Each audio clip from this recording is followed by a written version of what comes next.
Hey, what is going on, YouTube?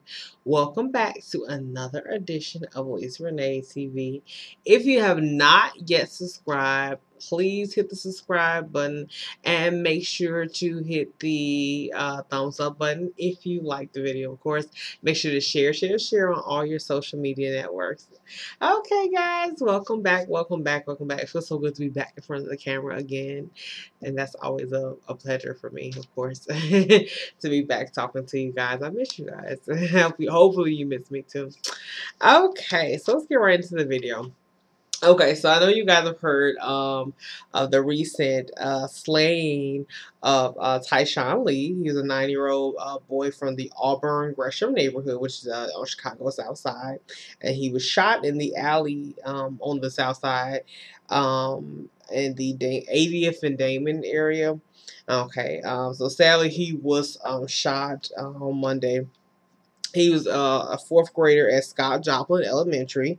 He loved playing basketball. He was shot multiple times about 4:15 on Monday in the 80th block of Damon Avenue. This is from the police report. And the basketball that he always carried was found nearby him. Okay, so a chief of detectives, this is from the Chicago Tribune website. So Chief of Detectives Dean Andrews said that he couldn't rule out that he had been targeted. So he couldn't figure out whether he had been targeted or not. And according to law enforcement sources, Lee may be the latest victim of a violent gang feud. So homicides and shootings are up 18% through October 25th compared to last year. And it's also rare for young children to be gang targets anyway.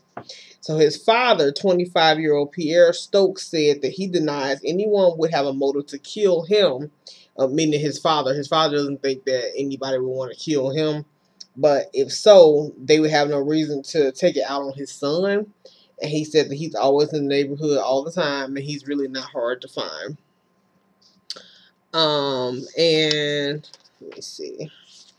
I got some notes here, so I don't want to miss anything. Yeah. Okay. So he said he's not hard to find. And there is a person of interest that the police actually just talked to, not too long. I think it was Wednesday when they just spoke to the person. So about what was it, about a day ago? Yeah, yesterday. So they just talked to the person, the person of interest that they have. So they were questioning that person, and the person has been released so far. Okay, so we have the case of Tyshawn Lee, the 9-year-old. So the cops are trying to figure out whether or not he was the intended target. And it has the city in an uproar at this point in time. It's just been all over social media. It's been all over everywhere. It was crazy. I heard people talking about it on the train. Me and my friend were talking about it. It is unbelievable. It's very saddening to hear, and it's sickening. You know, it's unfathomable that anybody would shoot a 9-year-old. I'm like, this is a child, a baby. He's like, probably headed home. It's 4:15, right? So he's headed home from school. And I'm like, you shot this baby boy. I'm like, It's like I don't want to believe in my heart that he was the intended target. But then it's like to say that he was an unintended target. At 4:15, it's still light outside. So I believe that you knew, what you were shooting at. I just believe that you knew who you were trying to get, I feel like, how do you mistake a 9-year-old little boy? So he probably ain't no size. He probably just a little small. You're 9. How big can you be at 9, Like, I don't think that you confuse a 9-year-old child for a grown man. I really don't. I don't believe that you did, sir. Okay, whoever shot him. I think that's bull. Like, I don't think you confuse this little child for anybody, for somebody else, if he's the unintended target. You hear that word unintended target, that phrase, that term thrown around a lot, and that annoys me. Unintended target, because it's always a situation with somebody's unintended target. These idiots can never get who they intended to get, but they always manage to get your child or someone else's child, and they always end up being an unintended target. I'm sorry. sorry. I didn't intentionally kill your son, your daughter, your mother, your sister, your brother. I was trying to get this other person who kind of looked like them or who was kind of in the area, in the vicinity, maybe your child or sister, brother, cousin, mother, father got in the way of the bullet. I was trying to get the other person. You know, first of all, if your target was standing near my unintended target, which was my brother or whoever, why in the hell would you shoot then anyway? You know, I mean, I just don't understand. Idiots. You know, I mean, sometimes it's a time, place, for everything. If you must kill, you shouldn't be trying to kill anybody anyway, because you're not the giver of life, so you don't take away life either. But if you feel you must kill somebody, you're not shooting when a 9-year-old child is right there. I just don't, you know, I just don't, this is something's not added up to the story, you know. I just don't think, you know, I don't think so. Something ain't right. You know, I don't think it makes any sense. It doesn't make any sense to me. It's complete. But a lot of these shootings, you know, are just BS because, you know, as my mom always says, they be taking target practice on these babies.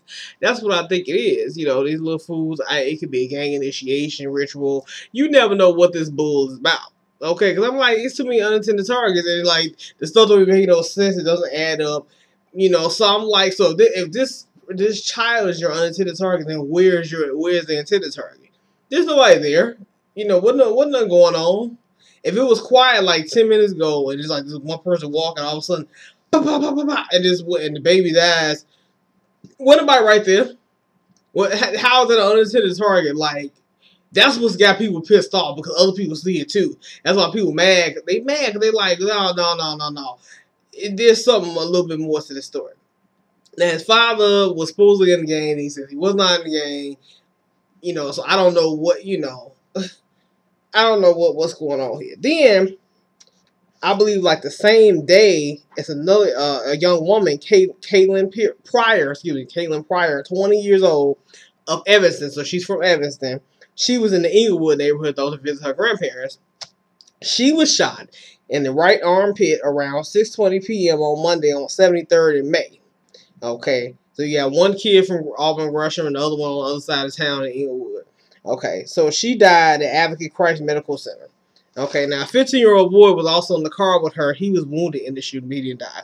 Police said someone inside the car just opened fire on the whole group. They just drove up and opened fire on them. But Pryor was not the intended target. Well, here we go again. She was not the intended target. Now, Pryor was just named the Mario Tricosi Make Me a Model competition in September, and she posed for an anti-violence campaign just weeks ago. Wow. You know, how sadly ironic is that? This girl was, and she was a beautiful girl and just very spirited and just, you know, very, industrious young woman. And for her to, you know, just pose for a freaking anti-violence campaign, you know, a few weeks ago, and then, you know, die as a result of violence a few weeks later, wow. That is something else. I mean, like, whoa. That's very eerie, you know. I'm like, you just posed for an anti-violence campaign and then violence took you out. You know, like, whoa. You know, like, you know. So, it is just... She didn't live in Inglewood. She was over in Inglewood to see her grandparents, and, you know, some idiots rolled up and just... you know, just opened a fire on her car, you know, because they were trying to get somebody else. But the police don't know if the 15-year-old boy who was in the car with her was the intended target again. They're not even sure. You know, they don't even know if he was or not. They just know somebody came up and opened fire. That's another thing these idiots do. You be in the car, they roll up, stop, roll off. You be like, what the hell was that? You know, they just roll up, think they see somebody. And then just boom, you know. And I don't know if they do it for fun or what. I think when you know, these idiots have killed so many people, I think it becomes a sport for them.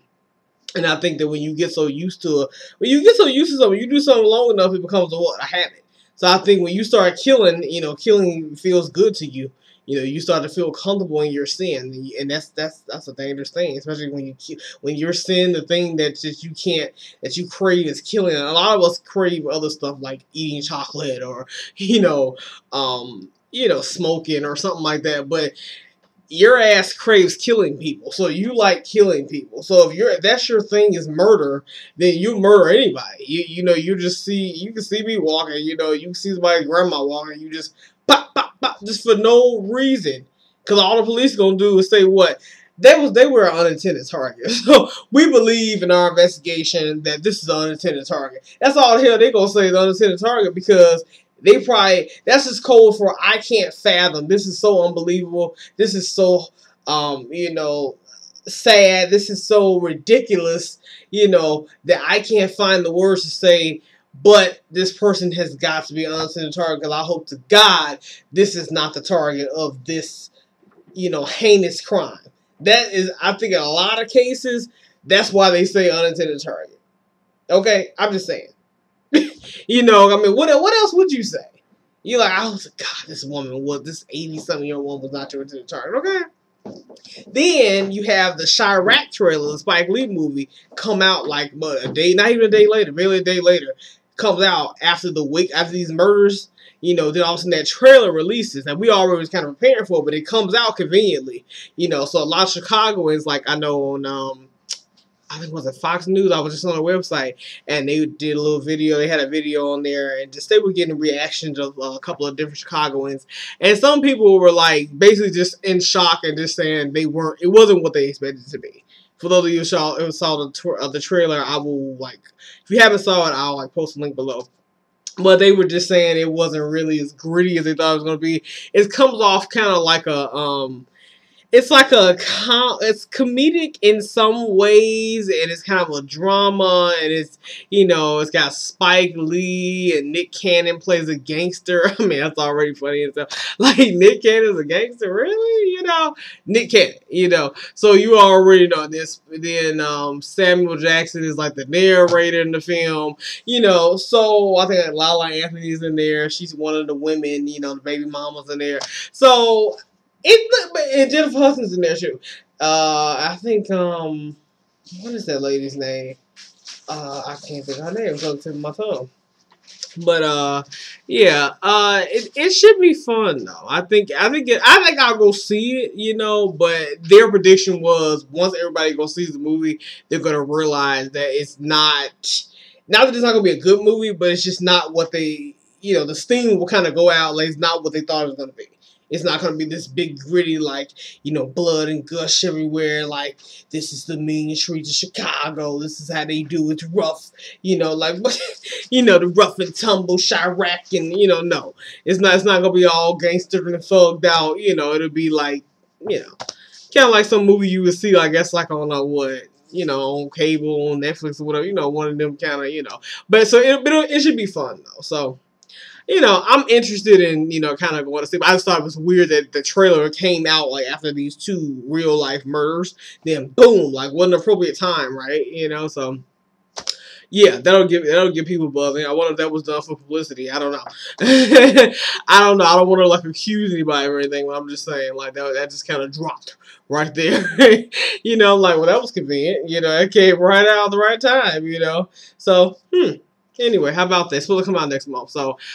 Yep, me and my friends will probably go and see that and check it out, and I'll probably do a review of that, of course. Like, let me review this movie. I just got to. I got to give my opinion on it, of course, you know. I got to put my 2 cents in.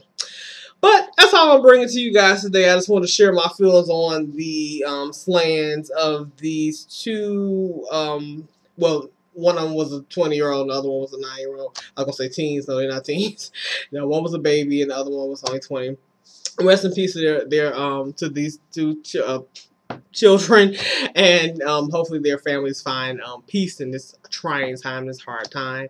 But that's all I have for you all today, and I should be back probably like in this week or next week with a brand new video. So, but I'm off to work. So hopefully you guys have a great rest of your week, and I will see you soon. Bye.